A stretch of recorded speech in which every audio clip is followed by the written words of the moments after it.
రేపు ఒకవేళ మీరు నన్ను ముఖ్యమంత్రిగా ఎంపిక చేసుకున్నా ఆ తర్వాత అభివృద్ధి చేయాల్సిన బాధ్యత నా పైన ఉంది. మీకు పింఛన్లు ఇవ్వాలి, పిల్లలకు ఉద్యోగాలు ఇవ్వాలి, రైతును ఆదుకోవాలి, మళ్ళీ అభివృద్ధి సంక్షేమాన్ని అభివృద్ధి చేసి ముందుకు నడిపించాలి.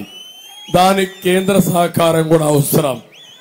అందుకే ఈరోజు మీరు చూస్తే జనసేన అధ్యక్షుడు పవన్ కళ్యాణ్ గారు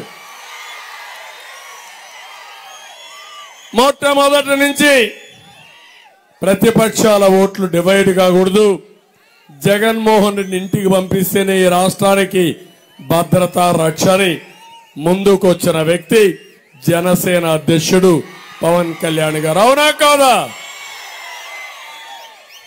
ఇంకో పక్క బీజేపీ తర్వాత వాళ్ళు కూడా ఈ రాష్ట్రాన్ని కాపాడాలి, మేము కూడా మా వంతు బాధ్యత మేము కూడా చేస్తామని వాళ్ళు వచ్చారు. ఈరోజు 3 పార్టీలు కలిసాం, కానీ 3 పార్టీలు కూడా త్యాగాలు చేశాం. మా సీట్లు కూడా తగ్గించుకుని మేము కలిసింది ప్రజల గెలుపు కోసం కలిసాం, రాష్ట్రాన్ని నిలబెట్టడానికి గెలిచాం, మిమ్మల్ని వెలగడం కోసం, ఈ ప్రజలకు న్యాయం చేయడం కోసం కలిశానని మీ అందరికీ విజ్ఞప్తి చేస్తున్నా. ఒకప్పుడు 14 సంవత్సరాలు మాజీ ముఖ్యమంత్రిగా పనిచేశాను. కానీ ఈరోజు ఎందుకంటే ఈ రాష్ట్రంలో ఉండే ప్రత్యేకమైన పరిస్థితుల్లో ఒక సీనియర్ రాజకీయ నాయకుడిగా అందరినీ కలుపుకొని రాష్ట్రాన్ని బాగు చేయాలనే ఉద్దేశంతో మేమందరం కలిశాం.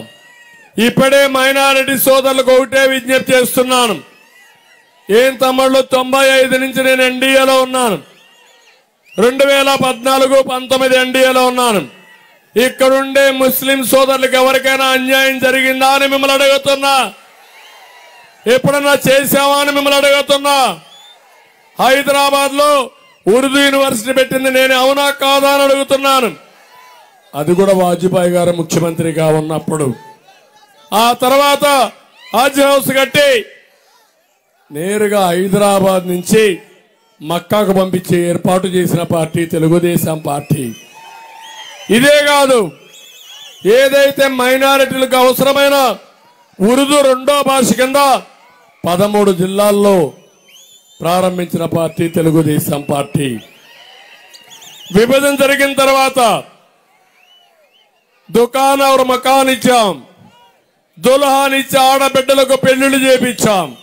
36,000 మందికి 136 కోట్ల రూపాయలు డబ్బులు ఖర్చు పెట్టి ఆడబిడ్డల పెళ్లిళ్లు చేపించిన పార్టీ తెలుగుదేశం పార్టీ. రంజాన్ తోఫా ఇచ్చాం, ఇమాములకి మౌజుములకి పారితోషికం ఇచ్చాం, ఫైనాన్స్ కార్పొరేషన్ పెట్టాం, వక్ఫ్ బోర్డు ఆస్తుల్ని కాపాడాం.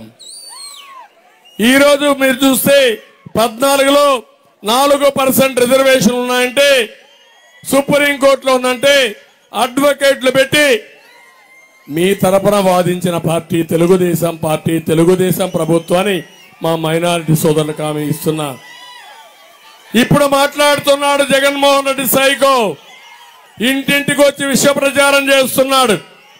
4% ఉద్యోగాలు తీసేస్తామని. తీయం, అది అబద్ధం, అసత్యం. ఇప్పుడు నేను హామీ ఇస్తున్నా, మీ తరపున సుప్రీంకోర్టులో ఎంతమందిని కావాలన్న అడ్వకేట్లు పెట్టి తప్పకుండా రక్షించుకునే బాధ్యత నేనే తీసుకుంటానని మీ అందరికీ హామీ ఇస్తున్నా. ఇది కాకుండా మసీదులకు ఆర్థిక సహాయం చేసిన పార్టీ తెలుగుదేశం పార్టీ.